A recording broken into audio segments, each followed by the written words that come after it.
அனைவருக்கும் வணக்கம். கண்ணீர் ஆசிரியர்களுக்கு வரும் புதன்கிழமை இதை செய்தால் உங்களுடைய வாழ்வில் இவை நடந்தே தீரும். அந்த வகையில் கண்ணீர் ஆசிரியர்களுக்கு இன்றைய நாளில் என்ன மாதிரியான நன்மைகள் எல்லாம் ஏற்பட இருக்கு, கிரகநிலைகளின் ரீதியாக அமையிருக்கும் சாதகங்கள் என்ன, பாதகங்கள் என்ன, மேலும் என்ன மாதிரியான முன்னேற்றங்கள் எல்லாம் உங்களுடைய வாழ்வில் ஏற்பட இருக்கு என்பது குறித்தான முழுமையான பதிவை தான் இந்த வீடியோவில் விரிவா பார்க்க போகிறோம். அந்த வகையில் கண்ணீர் ஆசிரியர்களை பொறுத்த வரைக்கும் இன்றைய நாள் உங்களுடைய வாழ்வில் மங்கள வாழ்வு தரும் மிகச்சிறந்த பங்குனி உத்திர திருநாளாக அமைகிறதுங்க. அப்படிப்பட்ட இந்த நாளில் உங்களுடைய ராசிக்கு பல முன்னேற்றங்கள் ஏற்பட இருக்கு. இந்த நாளினுடைய சிறப்புகள் என்ன என்று பார்க்கும்போது, முருகன் தெய்வானை திருமணம் நடைபெற்ற நாள் பங்குனி மாதம் உத்திரம் நட்சத்திரம் என்பார்கள். அதே போல ராமர் சீதை திருமணம் நடைபெற்றதும், கந்த சுந்தரேஸ்வரரை மீனாட்சி மணந்த கொண்டதும், ராமர் சீதை திருமணம் நடைபெற்றதும் அதேபோல் இதே நாளில்தான் என்று புராணங்கள் கூறுகின்றன. ரதிக்காக மன்மதனை சிவபெருமான் உயிர்ப்பி தந்ததும் இந்த நாளில்தான். எனவே தெய்வ திருமணங்கள் நடைபெற்ற இந்த நாளில் திருமண தடை ஏற்பட்டவர்கள் விரதம் இருந்து மாங்கனி படைத்து முருகபெருமானை வழிபடுவது நல்லது. பங்குனி உத்திர விரதத்தை ஒரு சிலர் கல்யாண விரதம் என்று அழைப்பார்கள். வாழ்க்கை வளமாக இருக்க எதையேனும் ஒன்றாக நாம் நம்புகிறோம். அந்த நம்பிக்கையை நாம் பங்குனி மாதத்தில் முருகன் மீது வைக்க வேண்டும். கந்தனின் கருணையை நாம் அளவிட்டு சொல்ல முடியாது. அழுது தொழுவதற்கு அப்பொழுதே அருள் கொடுக்கவும் பொருள் கொடுக்கவும் காத்திருப்பவன் முருகபெருமான். அதே போல் சண்முக கவிராயருக்கு சிவகாம சுந்தரி அம்மையாருக்கும் மகனாக பிறந்த குமரகுருபர சுவாமிகள் பிறவியிலேயே ஊமையாக இருந்தார். இதனால் அவரது பெற்றோர் மனம் வாடினர். தங்களின் மனக்குறையை முருகனிடம் சொல்லி மன்றாடினர். ஒருமுறை குமரகுருபர சுவாமிகள் பெற்றோர் அவரை திருச்செந்தூருக்கு அழைத்து சென்றனர். அங்குள்ள சண்முக விசால மண்டபத்தில் தங்கி விரதம் இருந்து செந்தில் ஆண்டவரை வழிபட்டனர். திடீரென ஒரு நாள் நல்ல உறக்கத்தில் இருந்த பெற்றோரை பார்த்து அம்மா என்று வாய் திறந்து அழைத்தான் சிறுவன் குமரகுருபரர். தங்களுடைய குழந்தை பேசியதை கண்டு பெற்றோர் வியந்தனர். திருச்செந்தூர் வேலவனை வேளால் நாவில் எழுத நூலாயிரம் பாடினார் குமரகுருபரர். அதே நேரத்தில் குமரகுருபவர் பாடிய பாடல்கள் தான் கந்த கலிவெண்பா என்று அழைக்கப்படுகிறது. அதே போல் முருகனுக்கு 6 முகங்கள் உண்டு. எனவேதான் அவனை 6 முகன் என்று அழைக்கிறோம். சீரும் முகம் கொள்ளாமல் சிரிக்கும் முகம் கொண்டவன். அதே போல அப்படிப்பட்ட 6 முகத்திற்கு 12 காதுகள் உண்டல்லவா? அந்த 12 காதுகளும் எவற்றையெல்லாம் கேட்க காத்திருக்கிறது என்று முத்துக்குமாரசாமி திருவருப்பாவில் சிவஞான தேசிகர் அழகாக விளக்கியுள்ளார். அந்த வகையில் தாயின் சொல் கேட்க ஒரு காது, தந்தையின் சொல்லை கேட்பதற்கு ஒரு காது, மாமனாகிய திருமால் சொல்லை கேட்பதற்கு ஒரு காது, ஆனைமுகன் சொல்லை கேட்பதற்கு ஒரு காது, நவவீரர்களின் சொல்லை கேட்பதற்கு ஒரு காது, பிரம்மனின் துதி கேட்க ஒரு காது, விண்ணவர்களுக்கு அரசனான இந்த சொல் கேட்பதற்கு ஒரு காது, தெய்வானை சொல் கேட்பதற்கு ஒரு காது, வள்ளி சொல் கேட்பதற்கு ஒரு காது, அசுரர்கள் சொல்லை கேட்க ஒரு காது, அதே போல் மறை துதிக்க ஒரு காது, அடியவர்கள் சொல் கேட்க ஒரு காது. அப்படிப்பட்ட முருகபெருமானிடம் நம்முடைய மனக்குறைகளை சொன்னால் அவன் தன் 12 கரங்களினால் வரங்களை அளித்தருவான். பங்குனி 18ஆம் தேதி 1/4/2026 புதன்கிழமை அன்று பங்குனி உத்திரம் பௌர்ணமியும் வருகிறது. பங்குனி உத்திரம் பெருநாளில் கந்த பெருமானை வழிபட்டால் செல்வநிலை உயர்ந்து சிறப்பான வாழ்வு அமையும்.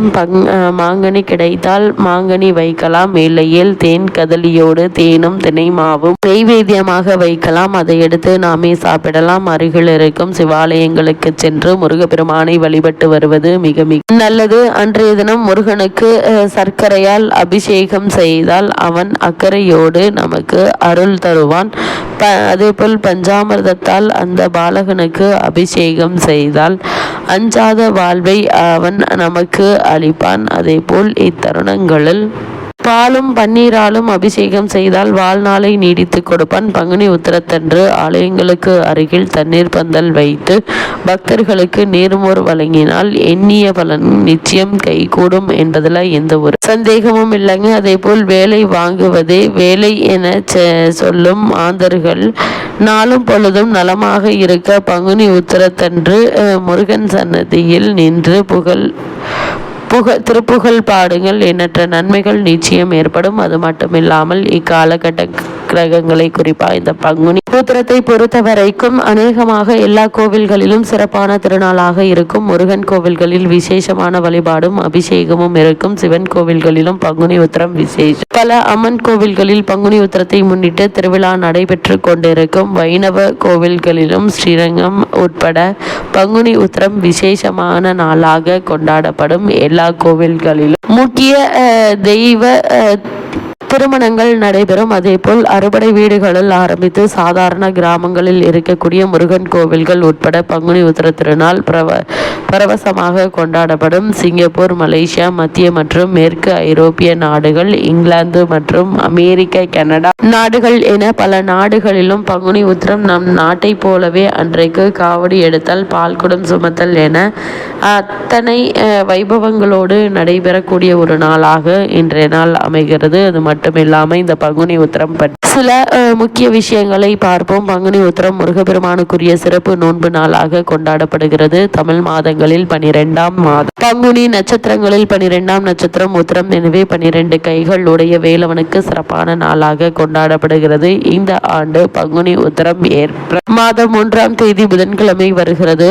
அன்று மாலை வரை உத்திரம் நட்சத்திரம், அதற்கு பிறகு அஸ்த நட்சத்திரம் வருகிறது. அதோடு பௌர்ணமியும் அதே போல அன்று காலை முதல் இருக்கிறது. எனவே பொருளாதார ஆலயங்களில் ஏப்ரல் 1ஆம் தேதி பங்குனி மாதம் பங்குனி உத்திரம் கொண்டாடப்படுகிறது. சில கோவில்களில் மட்டும் மார்ச் 31 செவ்வாய்க்கிழமை பங்குனி உத்திரம் முருகப்பெருமான், தெய்வானை, சிவன், பார்வதி மற்றும் ஆண்டாள் ரங்கநாதர் ஆகியோரின் திருமணங்கள் இந்த நாளில் நடந்ததாக புராணங்கள் கூறுகின்றன. அது மட்டுமில்லாமல் இந்த பங்குனி உத்திர திருநாளான இன்றைய நாளில் நாம் எவ்வாறு விரதம் இருக்க வேண்டும் என்று பார்க்கும்போது நினைத்ததெல்லாம் நிறைவேறும். பங்குனி உத்திர விரதத்தை சிறுவர்கள் முதல் பெரியவர்கள் வரை அனுஷ்டிக்கலாம். விரதம் இருப்பவர்கள் முழு உபவாசம் இருக்க வேண்டும்.